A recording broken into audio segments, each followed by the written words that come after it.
உலகத்துல எது முக்கியம்னு கேட்டா கன்ஃபார்ம் எல்லாரும் சொல்ல வேண்டியது பணம் தான். அப்படிப்பட்ட பணத்தை வச்சுக்கிட்டு எந்த ஒரு துபாய்க்காரங்க என்னென்ன பண்றாங்கன்றது உங்களுக்கு தெரியுமா? உதாரணத்துக்கு பாத்தீங்கன்னா பெட்டாக டைகரையும் லைனையுமே வளர்க்குறாங்க. அது மட்டும் இல்லாம அவங்களோட பணத்தை வச்சு என்னென்ன அற்புதங்கள் பண்றாங்கன்றதை தான் எந்த ஒரு வீடியோல உங்களுக்கு காமிக்க போறேன். துபாய்னாலே பணம் மட்டும் நினைச்சிட்டு இருக்க உங்களுக்கு துபாயை பத்தி எக்கச்சக்கமான விஷயங்கள்லாம் எந்த ஒரு வீடியோல சொல்ல போறேன். ஸோ இந்த ஒரு வீடியோ ரொம்பவுமே இன்ட்ரெஸ்டிங்கா இருக்கும். ஸோ வாங்க டைம் மிஸ் பண்ணாம வீடியோக்குள்ள போகலாம். அப்படி இந்த ஒரு வீடியோவில் நம்ம முதல்ல பார்க்க போகிறது தான் the red light districts in Dubai. அதாவது பார்த்தீங்கன்னா துபாய் எதுக்கு பேர் போனது அப்படின்னு பார்த்தீங்கன்னா கோல்டு, ஜுவல்ஸு, வைரம், வைடூரியம் அது மட்டும் இல்லாமல் மிகப்பெரிய கட்டடங்களுக்கு தான் பேர் போனதுன்னு நினைப்பீங்க. ஆனால் இதையும் தாண்டி சில விஷயங்கள் அங்கே இருக்குது. துபாயை பொறுத்த வரைக்கும் மெஜாரிட்டியாக இருக்கிற மக்கள் தான் இந்த அரேபியன்ஸ் மக்கள். ஆனால் இவங்க வந்து ஃபுல்லாக பார்த்தீங்கன்னா இந்த முஸ்லீம்ஸ்லாம் போடுற ஃபுல் ட்ரெஸ் தான் போட்டிருப்பாங்க. நீங்கள் ஆஃப் ட்ரெஸ்ஸில் பார்க்க முடியாது. முக்கியமாக பெண்கள் வந்து பார்த்தீங்கன்னா ரொம்பவுமே அடக்கொடக்கமாக அந்த ஃபுல் ட்ரெஸ் போட்டு தான் இருப்பாங்க. நீங்கள் ஆஃப் ட்ரெஸ்ஸோடு அங்கே யாருமே பார்க்க முடியாது. ஆனால் கேர்ள்ஸ் ஆஃப் ட்ரெஸ் போட்டு ஒரு இடத்துல இருக்காங்க. அதுதான் இந்த ஒரு ரெட் லைட் டிஸ்ட்ரிக்ட்ஸ் அப்படின்ற துபாயில் இருக்கிற ஒரு மோசமான ஒரு பகுதி. இந்த இடத்துல போனீங்கன்னா உங்களுக்கு எக்கச்சக்கமான பிளாக் மார்க்கெட் மாதிரியான ஏரியா. இந்த இடத்துல நீங்கள் எவ்வளோ பார்ட்டிஸ் பார்க்கலாம், எவ்வளவோ என்னென்ன வேணும்னு பார்க்கலாம். அது மட்டும் இல்லாமல் நீங்கள் என்ன வேணாலுமே அந்த இடத்துல செய்யலாம். ஏன்னா அந்த இடம் வந்து பார்த்திங்கன்னா அந்த ரெட் லைட் டிஸ்ட்ரிக்ட்ஸ் எல்லாமே அந்த இடத்துல வரைக்கும் அங்கேயும் பணம் தான் வேலை செய்யுது. ஆனால் அங்கே வேறு விதமாக வேலை செய்யுது. இந்த ஒரு ரெட் லைட் ஏரியாவில் வந்து பார்த்தீங்கன்னா வந்து பெரிய பெரிய துபாய் பணக்காரங்கெல்லாம் வரவே மாட்டாங்க. ஏன்னா இது ஒரு சீப்பான ஏரியா அப்படின்னு சொல்லிட்டு இருக்காங்க. நீங்கள் துபாயை சுற்றி பார்க்க போகிறீங்க, இல்லை நான் துபாய்க்கு இப்போ தான் ஃபஸ்ட் டைம் போகிறேன், இல்லைன்னா நான் துபாயில் தான் இருக்கேன், இந்த ஒரு இடத்த பார்த்ததே இல்லைனாலும் இந்த இடத்துக்கு போயிடாதீங்க. முடிஞ்ச வரைக்கும் அவாய்ட் பண்ணிடுங்க. ஏன்னா இந்த இடத்துல உங்களை அதிகமாக மயக்க போகிற போதைப் பொருட்கள் எக்கச்சக்கமாக இருக்குது. அதே சமயம் நீங்கள் மாட்டிக்கிட்டிங்கன்னா உங்களுக்கு போலீஸ் கேஸ் வந்துக்கிட்டே இருக்கும். ஸோ துபாயில் மாட்டினீங்கன்னா போலீஸோட அடி வந்து வேற மாதிரி இருக்கும். ஸோ எப்பயுமே உஷாராக இருங்க, அந்த இடத்துக்கு போயிடாதீங்க. நீ எல்லாம் சொல்கிறியே நீ போனியாடா அப்படின்னு கேட்டிங்கன்னா நான்லாம் போனதே கிடையாது. ஆனால் இந்த இடத்த பற்றி நான் கொஞ்சம் தெரிஞ்சுக்கிட்ட விஷயத்தை தான் இப்போ உங்களுக்கு சொல்கிறேன். ஸோ இந்த இடத்துக்கு போகிறது ரொம்பவுமே ரிஸ்க்கு. ஸோ அவாய்ட் பண்ணிக்கிறது நல்லது. ஸோ வாங்க அடுத்து நம்ம ரெண்டாவது விஷயத்தை பார்ப்போம். ஸோ நம்ம ரெண்டாவதாக பார்க்க போகிறது தி அன்யூஷுவல் பெட்ஸ். உலகத்தில் பொறுத்த வரைக்கும் முக்கியமான பெரிய பெரிய வைல்டு அனிமல்ஸ் எல்லாமே வந்து பார்த்திங்கன்னா பெரிய ஒரு ஜூலியோ இல்லைன்னா ஒரு பெரிய கவர்மெண்ட் ஏரியாலையோ பற்றி பாதுகாத்து வைப்பாங்க ஒரு பெரிய கூண்டில். ஆனால் துபாயில் இருக்கிற ஒரு பெரிய பெரிய பில்லியனர்ஸ்லாம் அவங்க வீட்லேயே அசால்ட்டாக வளர்ப்பாங்க. இது வந்து அவங்களோட ப்ரைவேட்டான பெட்ஸ். எது இந்த சிங்கம், புலி இதெல்லாமே வந்து அவங்களோட ப்ரைவேட் பெட்ஸ். இந்த ரொம்பவுமே முக்கியமான அனிமல்ஸான இந்த வாஸ்துக்காக ஆமை, இந்த டைகரு, அப்புறம் ரொம்பவுமே காஸ்ட்லியான பேரட், கிளி, அப்புறம் பெரிய சிங்கம், ஜீப்ரா, இந்த எக்ஸாட்டிக் பெட்ஸ் வகைகள் எல்லாமே துபாயில் இருக்கிற பெரிய பெரிய பணக்காரங்க வந்து வளர்த்துக்கிட்டு வருவாங்களாம். எங்கள் வீட்டிலலாம் நாயே வளர்க்க விட மாட்டுறாங்க. அங்கெல்லாம் எப்படி தான் வளர்க்குறாங்கன்னு தெரியல. இந்த மாதிரி பெட்ஸை வளர்க்குறது மூலமாக என்னடா லாபம் அப்படின்னு கேட்டிங்கன்னா, இந்த மாதிரி எக்ஸாட்டிக் பெட்ஸை வளர்க்குறது மூலமாக துபாய் வந்து இப்போ ஒரு ட்ரெண்டு, அதாவது இந்த மாதிரி ட்ரெண்டில், அதாவது நானும் இந்த மாதிரி பெரிய பெரிய அனிமல்ஸை வளர்க்குறேன் அப்படின்னு காமிச்சிக்கிறதுக்கும், அது மட்டும் இல்லாமல் இவ்வளோ பெரிய அனிமல்ஸ் வந்து சும்மா நீங்கள் 1 லட்ச ரூபா 2 லட்ச ரூபாலாம் கொடுத்து வாங்கிட முடியாது. அதெல்லாம் நிறைய லட்ச ரூபா கொடுத்து வாங்கணும். அதாவது கிட்டத்தட்ட ஒரு 10 லட்ச ரூபாய்க்கு மேலே கொடுத்து வாங்கணும். அதெல்லாம் வந்து பார்த்திங்கன்னா ஒரு பணக்கார ஸ்டேட்டஸை காமிச்சிக்கிறாங்களாம். ஸோ இந்த மாதிரி பணக்கார ஸ்டேட்டஸு இந்த ட்ரெண்டில் இருக்கணும் அப்படின்றதுக்காக கோடிக்கணக்கில் செலவு பண்ணி இந்த மாதிரி பெட்ஸ் வளர்ப்பாங்க. ஸோ பெட்ஸ் உங்கள் கூட அட்டாச் ஆகிடுச்சுன்னா உங்களோட ஃபேமிலியில் ஒரு மெம்பர் மாதிரி ஆகிடும். அதே மாதிரி இந்த ஒரு பெட்ஸ் எடுத்துகிட்டு போய் பப்ளிக் பிளேஸில் விட்டு பப்ளிக்கில் இருக்கிறவங்களுக்கு எதாவது ஆச்சுன்னா கிட்டத்தட்ட அவங்களுக்கு ஃபைன் வந்து பார்த்திங்கன்னா 6 மாதம் சிறை தண்டனை. அது மட்டும் இல்லாமல் 500 திராம்ஸ் கொடுக்கணும். 500,000 திராம்ஸு. அது மட்டும் இல்லாமல் இன்னும் அதிகமாக போச்சுன்னா கிட்டத்தட்ட 700,000 திராம்ஸ் வந்து கொடுக்கணும். இந்த மாதிரி அனிமல்ஸ்லாம் எப்படி இவங்களுக்கு கிடைக்கிது, யார் இவங்களுக்கு விற்பா அப்படின்னு கேட்டிங்கன்னா ரொம்பவுமே சீக்ரெட்டான விஷயம் என்னென்னு பார்த்தீங்கன்னா பிளாக் மார்க்கெட் ட்ரேட். இந்த ஒரு பிளாக் மார்க்கெட் ட்ரேடில் உங்கள்கிட்ட பணம் இருந்தால் மட்டும் போதும், நீங்கள் என்ன வேணாலும் வாங்கலாம் இந்த உலகத்தில்.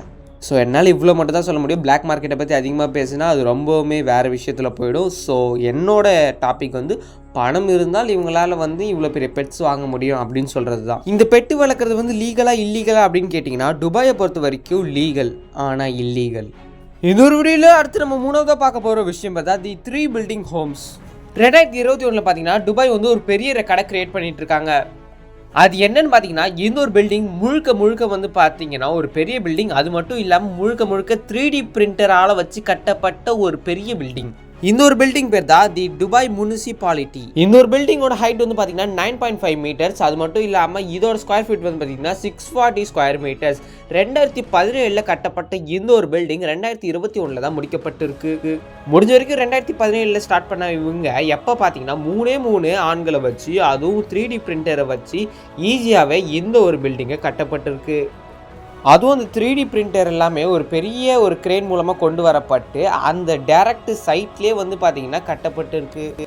ஸோ இதுக்கான ஃபவுண்டேஷன் அப்புறம் இந்த பெயிண்டிங்கு உள்ளே கொஞ்சம் இன்டீரியர் பண்ண மட்டும்தான் லேட் ஆச்சே தவிர இந்த ஒரு பில்டிங் வந்து பார்த்திங்கன்னா கொஞ்சம் நாள்லேயே கட்டி முடிச்சுட்டாங்க. ஸோ முழுக்க வந்து ஜிப்சம், அது மட்டும் இல்லாமல் இந்த பிளாஸ்டிக்ஸ் அப்படின்னு சொல்லுவாங்க பார்த்தீங்களா, இந்த பிளாஸ்டிக்லாம் எதுவும் யூஸ் பண்ணாமல் ஜிப்சம் சிமெண்ட்டை வச்சு மட்டுமே இந்த ஒரு 3D பிரிண்டர் மிஷின் மூலமாக கட்டப்பட்டது தான் இந்த ஒரு 3 பில்டிங் ஹோம்ஸ் அப்படின்ற துபாய் முனிசிபாலிட்டி. ஏன்னா இப்போ நம்மள்ட்ட இருக்கிற இங்க்ஜெட் பிரிண்டர் அப்படின்னு சொல்லி ஒன்று இருக்கும். இதை வச்சு நம்மளால் ஏதாவது பிளாஸ்டிக் பொம்மையை வந்து கிரியேட் பண்ண முடியும். ஆனால் துபாய்க்காரங்க இன்னுமே அட்வான்ஸாக போயிட்டு ஒரு பெரிய பில்டிங்கே கட்டியிருக்காங்கன்னா பார்த்துக்கோங்க. ஸோ அவங்க எவ்வளோ அட்வான்ஸ்டாக இருக்காங்கன்னு பார்த்துருங்க. அடுத்ததான் நம்ம இந்த ஒரு வீடியோவில் 4ஆவதாக பார்க்க போகிறது the most important pets of falcons. ஃபால்கான்ஸ்னால் என்ன அப்படின்னு கேட்டிங்கன்னா, ஃபால்கான்ஸ்னால் ஒன்றுமே இல்லை, பருந்துகள் சொல்லுவாங்கல்ல, அதுதான் இந்த ஒரு ஃபால்கான்ஸ். துபாயில் இருக்கிற அரபு மக்கள் வந்து இந்த ஒரு ஃபால்கான்ஸை ஒரு மிகப்பெரிய பெட்டாக வந்து பார்க்குறாங்க. அது அவங்களோட ஒரு பெரிய அடையாளம். துபாய்க்கும் ஃபால்கான்ஸ்க்கும், அது மட்டும் இல்லாமல் இவங்க 2 பேருக்கும் இருக்கிற நடுவில் இந்த அரேபியன் மக்களுக்கும் இருக்கிற தொடர்பு வந்து கிட்டத்தட்ட 1000 வருஷத்துக்கு முன்னாடியிலேருந்து ஸ்டார்ட் ஆகுது.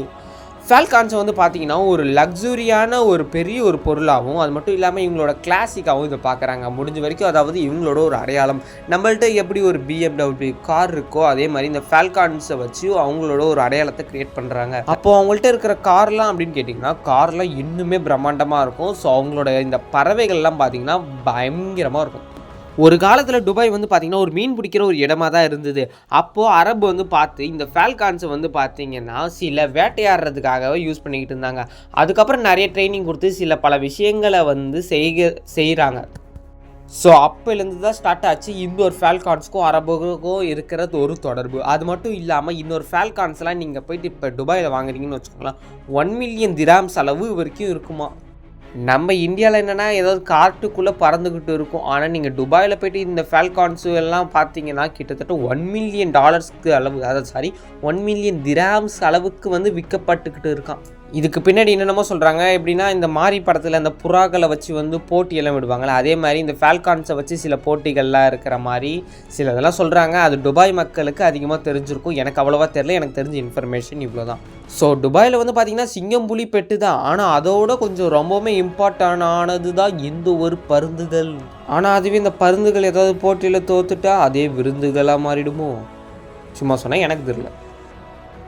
அடுத்ததான் இந்த ஒரு வீடியோவில் நம்ம 5ஆவதாக பார்க்க போகிறது தி கோல்ட் டிஸ்பென்ஸ் வெண்டிங் மிஷின். 2010 பார்த்தீங்கன்னா துபாயில் ஒரு கோல்டை வந்து செல் பண்ணுறதுக்காக ஒரு மிஷினை கிரியேட் பண்ணுறாங்க. அதுதான் இந்த ஒரு கோல்ட் டிஸ்பென்ஸ் மிஷின். இந்த ஒரு மிஷின் முதல்ல துபாயில் தான் வந்து பார்த்திங்கன்னா இருந்தது 2010 அப்போவே. ஆனால் இந்த ஒரு மிஷினை கண்டுபிடிச்சது வந்து பார்த்திங்கன்னா ஒரு ஜெர்மன். இந்த ஒரு வெண்டிங் மிஷினில் இருக்கிற ஒவ்வொரு கோல்டுமே வந்து பார்த்திங்கன்னா 24 கேரட் அளவு, ரொம்பவுமே பியூரான கோல்டு, கிட்டத்தட்ட 99% பியூர். 2017 அப்போ இந்த ஒரு மிஷின் வந்து பார்த்திங்கன்னா முதல்ல ஓப்பன் ஆன மிஷின் வந்து க்ளோஸ் ஆகிடுச்சு. ஆனால் அதுக்கப்புறம் கொஞ்சம் மாதங்கள் கழிச்சு துபாயில் நிறைய இடத்துல வந்து இதே மாதிரி கோல்டு டிஸ்பென்ஸ் மிஷின் வந்து ஓப்பன் ஆகப்பட்டது. அதாவது நம்ம காசை உள்ளே போட்டால் போதும், நம்மளுக்கு தேவையான கோல்டை வந்து நம்ம செலக்ட் பண்ணிவிட்டு அதுக்கேற்றதை வாங்கிக்கலாம். அதுவும் அந்த கோல்டெல்லாம் வந்து பார்த்திங்கன்னா பியூர் கோல்டாக இருக்குமா. நம்மளுக்கு புதுசான கோல்டு பார்ஸு, அந்த கோல்டு விதவிதமாக டிசைன் செஞ்சு வச்சுருப்பாங்க. அது மட்டும் இல்லாமல் சில்வர் கூட இப்போ நிறைய ஆப்ஷன் வந்திருக்கான். ஸோ இந்த மாதிரி எல்லாம் போட்டு வெண்டிங் மிஷினில் எடுத்துருக்கலாம். நம்ம இந்தியாவில் இப்போ தான் வந்து பார்த்திங்கன்னா இந்த கொக்கோ கோலா எடுக்கிறதுக்கு ஜூஸ் பாட்டில், சிப்ஸுக்கே, அப்புறம் அந்த சாக்லேட்ஸ்க்கு வந்திருக்கு. இந்த மாதிரி கோல்டு மிஷின்லாம் வரணும்னா எவ்வளோ நாள் தான் ஆகும். இப்போது நீங்கள் சில பேர் கேட்கலாம், அதாவது இந்த மிஷின்லாம் ராத்திரி யாராவது தூக்கிட்டு போயிட மாட்டாங்களா அப்படின்னு கேட்டிங்கன்னா அப்படியெல்லாம் கிடையாது. இது வந்து ரொம்பவுமே செக்யூரிட்டியான இடத்துல தான் வைப்பாங்க. அது மட்டும் இல்லாமல் இது சுற்றி வந்து பார்த்திங்கன்னா ஒரு 3 கேமராஸ், லைவ் கேமராஸ் இருந்துக்கிட்டே இருக்கும். அது மட்டும் இல்லாமல் ஒரு 2 போலீஸ் வந்து இதுக்கு பாதுகாப்பாக இருந்துக்கிட்டே இருப்பாங்களாம். அது முக்கியமாக இந்த மால்ஸில் தான் இது அதிகமாக வைப்பாங்களாம். நீங்கள் எடுத்துகிட்டு போகிறதெல்லாம் அவ்வளோ ஈஸி கிடையாது. ஸோ அதை சுற்றி அவ்வளோ செக்யூரிட்டி இருந்தால் நம்ம எப்போ போய் எடுத்துக்கிறது அப்படின்னு கேட்டிங்கன்னா ஒன்றுமே இல்லை. நீங்கள் எப்பயும் போல் போய் காசை போட்டிங்கன்னா அதுக்கு தேவையான கோல்டை வந்து நீங்கள் எடுத்துக்கலாம். அது மட்டும் இல்லாமல் ஏன் இந்த மாதிரி மிஷினை வந்து கண்டுபிடிக்கிறாங்கன்னு பார்த்தீங்கன்னா, ஒரு சராசரி மனிதனும் ஒரு பெரிய மனிதனும் வந்து ஈக்குவலாக வந்து பார்த்திங்கன்னா இந்த ஒரு மிஷினில் எடுத்துக்கிறதுக்காக ஒரு ஈக்குவாலிட்டிக்காக ரெடி பண்ணது தான் இந்த ஒரு gold dispensing machine. Dispense machine. அடுத்ததான் நம்ம இந்த ஒரு வீடியோவில் 6வதாக பார்க்க போகிறது தி மேனுஃபேக்சர் ஐலாண்டு. என்னடா சொல்கிற, ஐலாண்ட்னா தீவு தானே கேட்டிங்கன்னா ஆமாம். ஆனால் ஐலாண்டு வந்து எப்படி கிரியேட்டப் பண்ணுவாங்க, இது வந்து எப்பயுமே தானாக இயற்கையாக கொடுத்தது தானே அப்படின்னு கேட்டிங்கன்னா, துபாயை பொறுத்த வரைக்கும் இயற்கையாக கொடுத்தது எல்லாமே ஓரளவு அழிச்சிட்டு செயற்கையாக உருவாக்குனது தான் இந்த ஒரு ஆர்டிஃபிஷியல் மேனுஃபேக்சரல் ஐலாண்டு. துபாய்க்காரங்க அதிகமாக இந்த மாதிரியான ஐலாண்டை வந்து கிரியேட் பண்ணுறதுக்கான ஒரு பெரிய காரணம் ரியல் எஸ்டேட் அண்ட் டூரிசம். அதாவது துபாயை சுற்றி பார்க்க உலகத்திலேருந்து எக்கச்சக்கமான மக்கள் வந்தாங்கன்னா அவங்கள்ட்ட காசு வாங்கி புதுசாக என்ன வேணாலும் கட்டலாம், அவங்களுக்கு தேவையானது என்ன வேணாலும் வாங்கிக்கலாம். ஸோ அப்படி சுற்றி பார்க்க வரவங்களுக்கு துபாய் வந்து பார்க்க ரொம்பவுமே சூப்பராக இருக்கணும்ல. ஸோ சூப்பராக இருக்கிறதுக்காக அங்கே எக்கச்சக்கமான கோடிகள் கொடுத்து செலவு பண்ணிக்கிட்டு இருக்காங்க. அதாவது பார்த்திங்கன்னா துபாய்க்காரங்களுக்கு அவங்களோட அந்த இடம் வந்து பார்த்திங்கன்னா இன்டர்நேஷ்னல் டூரிசம் ஹப்பாக வந்து மாற்றணும்னு ஒரு ஐடியா. அதாவது அவங்களோட இடம் தான் உலகத்திலே வந்து பார்த்திங்கன்னா ஒரு இன்டர்நேஷ்னல் ஹப் பார்க்கணும் அப்படின்றதுக்காக எல்லாருமே tourism best place in world அப்படின்ற பேரை வாங்கணுன்றதுக்காக அவங்க சூப்பராக ஒன்று எக்ஸாக்டிக்காக பண்ணிக்கிட்டு இருக்காங்க. உதாரணத்துக்கு ஆர்டிஃபிஷியலாக க்ரியேட் பண்ண ஐலாண்டில் வந்து பார்த்திங்கன்னா தி பாம் ஜுமேரா, பாம் ஐலாண்ட் இந்த மாதிரியான ஒரு இடம்லாம் இருக்குது. ஸோ இந்த மாதிரி தீவில் யாராவது வாழ்வாங்களா அப்படின்னு கேட்டிங்கன்னா கிட்டத்தட்ட 10,000க்கும் மேற்பட்ட மக்கள் வந்து இந்த ஒரு இடத்துல வந்து வாழ்ந்துக்கிட்டு வராங்க.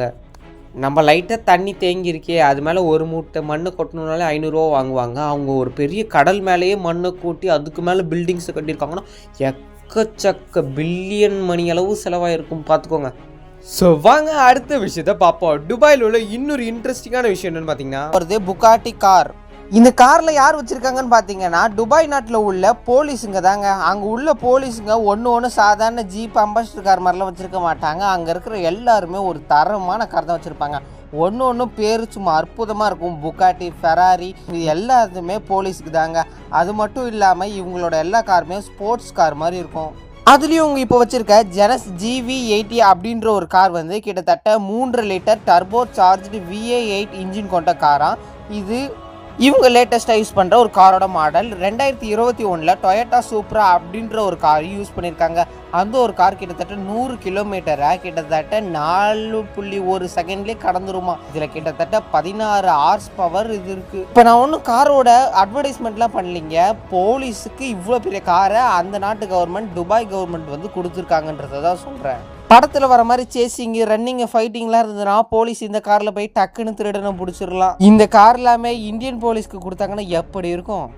இந்த வீடியோவில் நம்ம 2வதாக பார்க்க போகிறது அபேண்டன் கார்ஸ். துபாயில் வந்து பார்த்தீங்கன்னா அபேண்டன்ஸ் கார்ஸ்ன்னு நிறையா இருக்கும். அபேண்டன் கார்னால் ஒன்றுமே இல்லை, கைவிடப்பட்ட காருங்க தான். கிட்டத்தட்ட ஒரு வருஷத்துக்கே 2000லேருந்து 3000 கார் வந்து கைவிடப்பட்டிருக்குமா. இது எல்லாமே சேர்ந்து ஒரு பெரிய இடத்துல இருக்குமா. ஏன் இவ்வளோ காரு கைவிடப்பட்டிருக்கு அப்படின்னு நீங்கள் கேட்டிங்கன்னா சில காரு டேமேஜ் ஆக்சிடென்டாலையும் சிலது போலீஸ் கேஸாலையும் கைவிடப்பட்டிருக்கும். அது மட்டும் இல்லாமல் சில பேர் எனக்கு பண தேவைக்காகவும் அவங்களோட காரை வந்து விற்றுருவாங்களா. இந்த கார் வந்து நார்மலான டம்மி கார்லேருந்து பெரிய ஸ்போர்ட்ஸ் கார் வரைக்குமே வித்துட்டு போயிடுவாங்களா. இந்த ஒரு வீடியோவில் நம்ம 3வதாக பார்க்க போகிறது தி கோல்டன் டாய்லெட். இந்த உலகத்திலே நீங்கள் பார்க்கக்கூடிய கோல்டன் டாய்லெட் எங்கே இருக்குன்னு பார்த்தீங்கன்னா துபாயில் மட்டும்தாங்க இருக்குது. அதுலேயும் குறிப்பாக துபாயில் உள்ள ஒரு ஆர்ட் கேலரி மியூசியத்தில் மட்டும்தான் இருக்குது. இந்த ஒரு டாய்லெட்டில் வெறும் கோல்டில் மட்டும் கட்டலிங்க, ரிங் லைட் மாதிரி ஒன்று சுற்றி இருக்குல்ல, அது ஃபுல்லாகவே டைமண்ட்ஸாக. கிட்டத்தட்ட 40,815 டைமண்ட்ஸ் அதில் பொருத்தப்பட்டிருக்கான். அது மட்டும் இல்லாமல் இது என்னடா டூப்ளிகேட் கோல்டாகவே இருக்கலாம் நீங்கள் கேட்பீங்க. ஆனால் கிட்டத்தட்ட 335 கேரட் கோல்டு. இது கின்னஸ் வேர்ல்ட் புக் ரெக்கார்ட்லேயும் இது இடம் பிடிச்சிருக்கு இந்த ஒரு கோல்டன் டாய்லெட். சரி, இது எதுக்குடா நீ கோல்டில் கட்டுற அப்படின்னு கேட்டிங்கன்னா வேற என்ன, பணம் இருக்குது கட்டுறான். Dubai driverless train. துபாயில் உள்ள ஒரு அழகான இடம் தாங்க தி பாம் ஜுமேரா. இந்த பாம் ஜுமேரான்ற ஒரு இடம் தாங்க உலகத்திலே உள்ள பெஸ்ட்டு பீச்சு, ரெஸ்டாரண்ட், ஹோட்டல்லாம் இருக்கு. கிட்டத்தட்ட 5 கிலோமீட்டர் பர் ஹவரில் கடந்துற இந்த ஒரு ட்ரெயின் வந்து டிரைவர்லெஸ் ட்ரெயினாக. இதை நக்கீல் அப்படின்ற ஒரு கம்பெனி வந்து இவங்களுக்கு ப்ரொவைட் பண்ணியிருக்காங்க. துபாயோட மோனோ ரயில் டிரைவர்லெஸ் ட்ரெயின்னா அது இதுதான். ரோட்லேருந்து 10 அடி தாங்க மேலேயே இருக்குமா.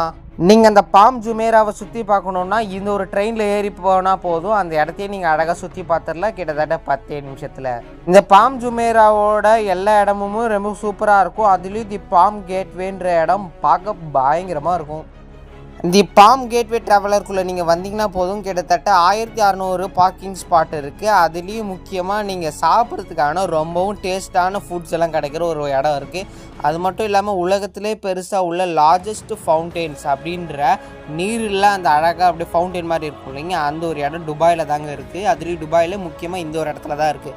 இது பார்க்க கிட்டத்தட்ட ஆயிரக்கணக்கான மக்கள் வந்துக்கிட்டே இருப்பாங்களாம். ஹியூமைடு பிகாஸ் உங்கள்கிட்ட பணம் இருக்கா, அந்த பணத்தை எப்படியெல்லாம் செலவு பண்ணலான்றதை இந்த ஒரு பையனை பார்த்து கற்றுக்கலாம். ஏன்னா இந்த ஒரு பையனுக்கு அதிகமாக கார்ஸ் மேலேயும் பெட்ஸ் மேலேயும் தான் அதிக ஆசை இருக்குமா. அதனாலே துபாயில் உள்ள ஃபேமஸான ஒரு கார்ஸு, அப்புறம் அது மட்டும் இல்லாமல் பயங்கரமான விலங்குகளான சிங்கம், புலி, இது எல்லாத்தையுமே அவனோட பெட்டாக வளர்ப்பானா. துபாயிலே உள்ள ஒரு பெரிய ப்ரைவேட் ஜூ இவனுக்குன்னு தனியாக இருக்கான். அது மட்டும் இல்லாமல் இவனுக்குன்னு தனியாக ஒரு ப்ரைவேட் ஷிப்பு, தனியாக ஒரு ஜூ, இது எல்லாமே இவனுக்கு சொந்தமானதான். இந்த ஒரு பையனை பார்க்குறப்ப நிறைய பேருக்கு பொறாமையாக இருக்கும். ஏன்னா இவன் வேஸ்ட்டாக வெறும் சிங்கம் மூலிகிட்ட அந்த காசு எல்லாத்தையுமே வீணாக்குறான். அதுக்கு பதிலாக இவன் ஏதாவது இடத்த வாங்கி போட்டா வச்சு அவன் வருங்காலத்துக்கு யூஸ் ஆகும். இந்த காசுலாம் எங்கிட்டே இருந்ததுன்னா நான் எவ்வளவோ இடங்கள் நகைகள் தாங்க வாங்குவேன். இவன் பாருங்களேன், சிங்கம் புலியை வளர்த்துக்கிட்டு டைமை காசை வேஸ்ட் பண்ணுறான். இவன்கிட்ட இல்லாத பொருளே இல்லைன்னு தான் சொல்லி ஆகணும். ஏன்னா இவங்கள்ட்ட இருக்கிற எல்லா பொருள், காரு, காஸ்ட்லியான வாட்சி, டைமண்ட்ஸுன்னு எக்கச்சக்கமாக இருக்கான். அது மட்டும் இல்லாமல் இவன் ஒரு சிங்கத்தை ரீசெண்டாக வாங்கியிருக்கான். கிட்டத்தட்ட $50,000 கொடுத்து வாங்கியிருக்கான். இது நம்ம இந்திய பணத்துக்கு சொல்லி ஆகணும்னா கிட்டத்தட்ட 4,16,08,000 வருது. சரி, அதை விடுங்க. அதோட பணத்தை அதிகமாக துபாய் நாடு எதுக்கு செலவழிக்குது தெரியுமா? துபாய் கவர்மெண்ட் அவங்களோட அதிகமான காசை அங்கே உள்ள பஸ் ஸ்டாண்டுங்களுக்கு தாங்க செலவு பண்ணுறாங்க. அப்படி என்னோட பெரிய பஸ் ஸ்டாண்டு அப்படின்னு நீங்கள் கேட்பீங்க. அதுக்கான ஆன்சர், அவங்க இருக்கிற பஸ் ஸ்டாண்ட் ஒன்றுமே ஏசி பொறுத்துப்பட்டு இருக்குமா. நம்ம இந்தியாவில் என்னதான் பஸ் ஸ்டாண்ட் கட்டினாலும் அங்கே என்னென்னமோ கிறுக்கி வச்சு எச்சு துப்பி அசிங்கப்படுத்திடுறாங்க. ஆனால் வெளிநாட்டில் ஒரு பஸ் ஸ்டாண்டும் சூப்பராக இருக்கும். அதனால தான் ஏசி எல்லாம் போட்டு வச்சுருக்காங்க. துபாயில் கிட்டத்தட்ட 636 பஸ் ஸ்டாண்ட் இது மாதிரி ஏசி பொருத்தி இருக்குமா. இப்போ வெளிநாட்டிலலாம் பார்த்தீங்கன்னா எச்சு துப்புனா கூட போலீஸ் வந்து பிடிச்சிருவாங்களாம், அரெஸ்ட் பண்ணி ஃபைன்லாம் போட்டுருவாங்களாம். ஆனால் இந்தியாவில் அது மாதிரிலாம் பண்ண மாட்டாங்க. அதனால தான் வெளிநாட்டில் எல்லா இடமும் கொஞ்சம் க்ளீனாகவே இருக்குன்னுவேன். அதுலேயும் இது மாதிரி ஏசி பொறுத்தியே பஸ் ஸ்டாண்ட்ஸ் எல்லாமே 2007 கட்டி முடிச்சாங்களாம். வேர்ல்டு லார்ஜஸ்ட் கோல்டு மார்க்கெட், இந்த உலகத்திலே உள்ள பெரிய கோல்டு மார்க்கெட் எங்கே இருக்குன்னு கேட்டிங்கன்னா அது துபாயில் தாங்க இருக்குது. இங்கே ஒரு நகையும் சும்மா பெருசாக சும்மா பயங்கரமாக இருக்கும். அது மட்டும் இல்லாமல் இங்கே வெறும் கோல்டு மட்டும் தான் கிடைக்கும்னா அது மட்டும் கிடையாது. இங்கே கோல்டு, டைமண்ட், அதுலேயும் விலை உயர்ந்த பிளாட்டினம்னு ஒன்று இருக்குல்ல, அதையும் இங்கே தான் கிடைக்குமா. அது மட்டும் இல்லாமல் நீங்கள் ஒரு கோல்டு இப்போ இந்தியாவில் வாங்குறதுக்கும் துபாயில் வாங்குறதுக்கும் ரொம்பவும் டிஃப்ரென்ஸ் இருக்குது. துபாயில் வந்து பார்த்தீங்கன்னா அவங்களோட நாட்டு பணத்துக்கு படி அது கம்மியாக தான் இருக்கும். ஆனால் அதுவே நம்ம இந்தியாவில் நம்ம நாட்டு பணத்துக்கு ரொம்ப அதிகமாக இருக்கும். அதே மாதிரி தான் எலக்ட்ரானிக் கேஜெட்ஸும். இப்போ நம்ம நாட்டில் யாராவது ஐஃபோன் வாங்க விரும்புகிறாங்களா, எல்லாரும் துபாயின்னு சிங்கப்பூர்ன்ட்டு அங்கே போய் தான் ஐஃபோன்லாம் வாங்குறாங்க. அதே மாதிரி தான் இந்த கோல்டும்.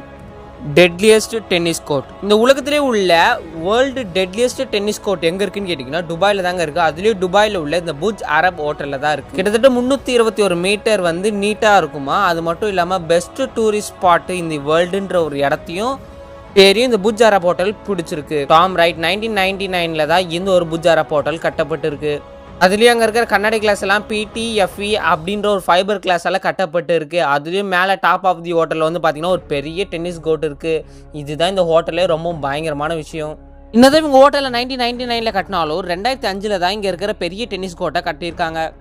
ஏன்டா இது டெட்லிஸ்ட் டென்னிஸ் கோர்ட் அப்படின்னு சொல்கிறேன்னு பார்த்தீங்கன்னா இந்த ஒரு கோர்ட்டை தாண்டி உங்களுக்கு போனோன்னா செவர்லாம் இருக்காது. அங்கேருந்து நீங்கள் கீழே பார்த்தீங்கன்னா உங்கள் உயிர் போகிற அளவுக்கு அவ்வளோ பெரிய த்ரில் உங்களுக்கு தரும்.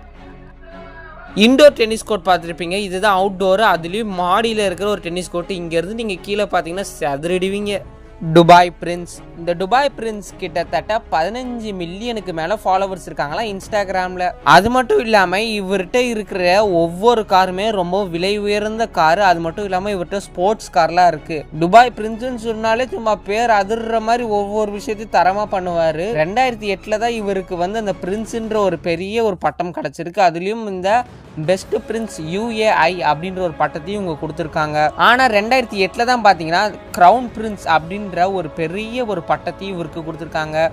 இவர் வச்சிருக்க மோஸ்ட் ஆஃப் த கார் வந்து பார்த்தீங்கன்னா எல்லாமே கோல்டால் செய்யப்பட்டு இருக்குமா. இந்த வீடியோவில் நம்ம அடுத்ததாக பார்க்க போகிறது கோல்டு டிஸ்பென்சர் வெண்டிங் மிஷின். நம்ம நாட்டில எல்லாம் ஜூஸு இல்லைன்னா ஏதாவது ஸ்நாக்ஸுக்கு தான் வெண்டிங் மிஷின் வச்சுருப்பாங்க.